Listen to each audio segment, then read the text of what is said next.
Assalamualaikum warahmatullahi wabarakatuh. Perkenalkan, nama saya Muhammad Nur Aisyah Sameni dengan NIM 25010105338. Perkenalkan, saya Nida Elva Mahfira dengan NIM 25011010108. Jadi, di sini kami ingin menjelaskan tentang materi filsafat yang berjudul kriteria kebenaran. Selamat menyaksikan. Halo teman-teman, balik lagi di podcast Filosofi Asik. Hari ini kita bakal bahas topik yang daging banget tapi santai, yaitu kriteria kebenaran. Referensi utama kita hari ini adalah buku legendaris dari Profesor Jujun S. Surya Sumantri. Di sebelah aku udah ada Ais yang bakal bantu kita kupas satu-satu. Siap? Siap banget. Buku Pak Jujun ini menarik karena dia membagi kebenaran jadi 3 pilar utama, yaitu koherensi, korespondensi, dan pragmatis. Yuk, langsung saja gas. Memasuki pilar yang pertama, yaitu teori korespondensi atau bisa kita sebut dengan kebenaran faktual. Oke, pertama kita bahas yang paling sering dipakai oleh sains, yaitu teori korespondensi. Nah, menurut Pak Jujun, ini intinya apa sih? Jadi, Pak Jujun bilang kebenaran itu ada kalau ada kesesuaian antara pernyataan dengan fakta empiris. Kalau aku bilang A dan emang kenyataannya itu A, maka itu benar. Contoh kasus, misalnya aku bilang ibu kota Indonesia adalah Jakarta. Gimana cara ngebuktiinnya? Kita cek peta, kita cek data di Migrasi Negara, dan datang ke lokasinya. Karena pernyataannya sesuai dengan fakta geografis dan hukum yang ada, maka pernyataan itu benar secara korespondensi. Teori yang kedua, yaitu teori koherensi atau kebenaran logika. Berarti harus ada barangnya atau faktanya ya? Terus gimana dengan teori koherensi? Katanya ini lebih ke arah matematika dan juga logika ya? Bener banget. Kalau Pak Jujun jelasin,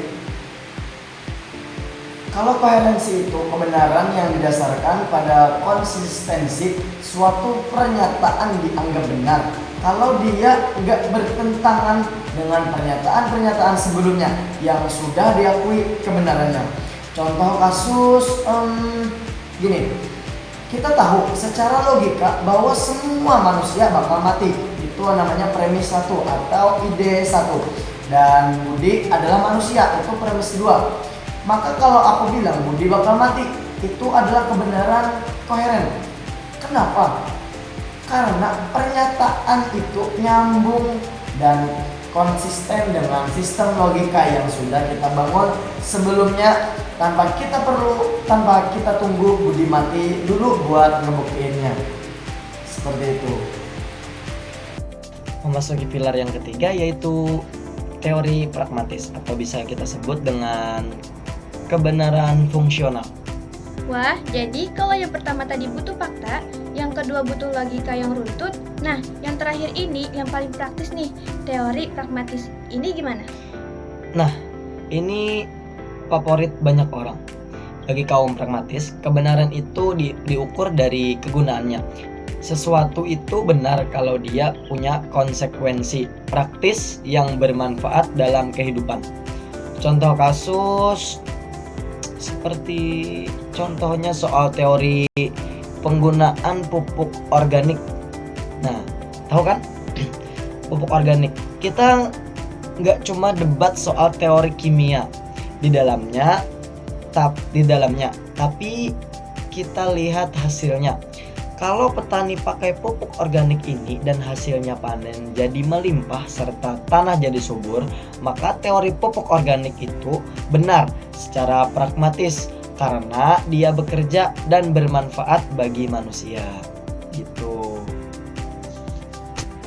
Keren. Jadi kalau aku rangkum dari bukunya Pak Jujun, korespondensi itu soal fakta, koherensi itu soal logika atau konsistensi, dan pragmatis itu soal manfaat, gitu ya? Tepat. Ketiganya saling melengkapi dalam kita untuk memahami dunia. Mantap banget penjelasannya.